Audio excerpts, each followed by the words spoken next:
중국 허베이성 싸너시 상가 건물 폭발 사고 현장입니다. 관영 CCTV 기자가 생중계로 상황을 전하고 있습니다.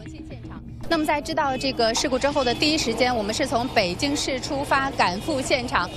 그런데 갑자기 화면이 흔들리더니 검은 옷을 입은 남성들이 기자 주위를 에워쌉니다. 카메라 앞을 막아서고 기자를 밀쳐냅니다. 꿋꿋이 소식을 전해보려 하지만 여의치 않습니다. 应急消防和公安的力量呢，也正在介入。 수습 불가 상황이 되면서 생중계는 황급히 마무리됐습니다.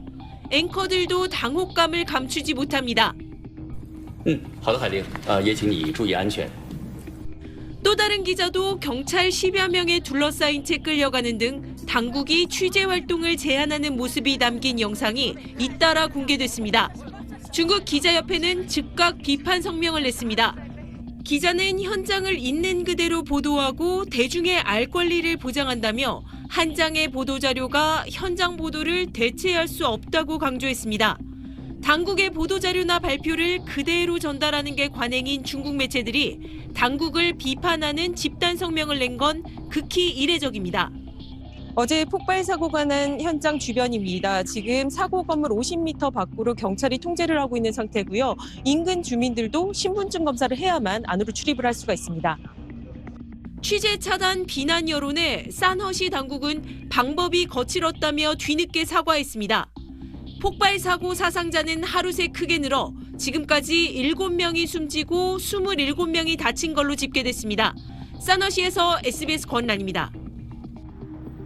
베이징 자금성 서쪽에 있는 중난하입니다. 시진핑 국가주석 등 중국 최고 지도부의 집무실과 관저가 모여 있는 곳으로 정문인 신화먼은 평소에도 보안이 삼엄합니다. 그런데 최대 연례 정치 행사인 양회 폐막 하루 전인 어제 새벽 신화먼에 차량 한 대가 돌진했다고 타이완 매체들이 전했습니다. 한 남성이 검은색 승용차를 몰고 속도를 높이다 신화먼 문턱에 부딪히고 나서야 멈춰 섰다는 겁니다. 현장에선 중국 공산당을 비판하는 외침도 들렸다고 전했습니다. 현장 추정 영상엔 경비원 10여 명이 달려들어 운전자로 보이는 남성의 양팔과 다리를 붙잡고 거칠게 연행하는 모습이 포착됐습니다. 新华门进去之后，距离中国国家主席习近平办公的地方只有1公里。 양회 기간 수도 베이징의 경비는 최고 경계 상태여서 매우 이례적인 일이 벌어진 셈입니다. 타이완 매체들은 해당 차량이 베이징 번호판을 단 고급 차량으로 운전자도 일반 시민은 아닐 수 있다며 체제 불만 표출 가능성을 제기하고 있습니다. 중국 내에선 관련 보도를 찾아볼 수 없습니다. 앞서 양회 기간인 지난 7일엔 부패 관료를 처벌하라는 글을 남긴 한 남성이 장쑤성 장가항시청에서 폭발 사건을 일으킨 것으로 알려졌습니다. 지난 2022년엔 시 주석의 3연임을 확정하는 당대회를 앞두고 베이징 시내 고가도로에 비판 현수막이 내걸리는 등 중요 정치 행사 때면 반체제 시위가 벌어지곤 했습니다. 베이징에서 SBS 정영태입니다. 有6亿人每个月的收入也就是1000元，1000元在一个中等城市可能租房都困难。 지난 2020년 우리 국회 격인 전인대 폐막 기자회견에서 리커창 당시 총리가 한 발언입니다. 중국 정부가 공개하지 않은 내용인데다 시진핑 주석이 자랑해온 샤오캉, 즉 풍족한 중국 사회를 정면 반박하는 소신 발언으로 읽히면서 큰 파장을 낳았습니다.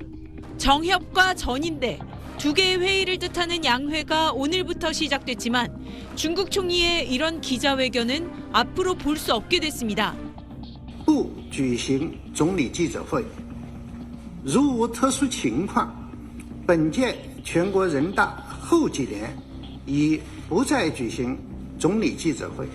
폐막 기자회견은 지난 1991년 리펑 총리가 처음 시작해 93년 주룽지 총리 시절 정례화됐습니다.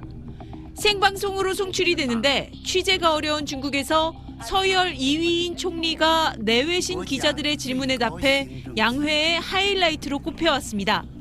30여 년 만에 총리의 폐막 기자회견이 폐지된 걸 두고 낮아진 총리의 위상을 반영하고 있다는 평가가 나옵니다. 개혁 개방 이후 정치와 외교는 국가주석이, 경제는 총리가 맡아왔지만 시진핑 주석은 내수 진작과 부동산 경기 활성화 등 경제 분야도 직접 챙기고 있습니다. 총리 기자회견의 전격 폐지는 시진핑 집권 3기 이후 1인 권력 체제가 더욱 공고화하고 있는 상징적인 장면으로 읽힙니다. 베이징에서 SBS 권란입니다.